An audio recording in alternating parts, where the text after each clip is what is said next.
গরম তেলের মধ্যে কড়াইতে প্রথমে চিংড়ি মাছগুলো নুন হলুদ মাখিয়ে আস্তে আস্তে ভেজে নেব।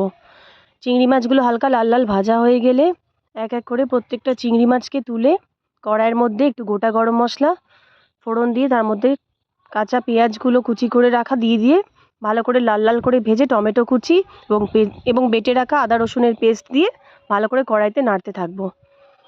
তার মধ্যে সামান্য একটু চিনি, একটু হলুদ আর নুন দিয়ে ভালো করে কষিয়ে নেব।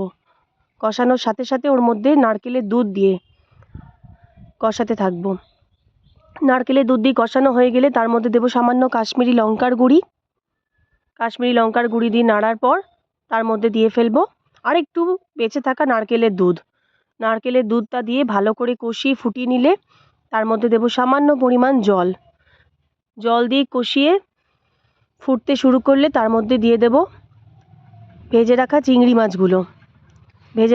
মাছগুলো এক এক করে দেওয়ার পর ভালো করে নেড়ে চেড়ে মাখা মাখা হয়ে গেলে আস্তে আস্তে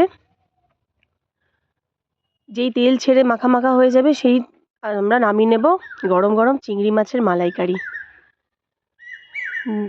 একটা বাটিতে চিংড়ি মাছের মালাইকারিটাকে রেখে পরিবেশন করব গরম গরম চিংড়ি।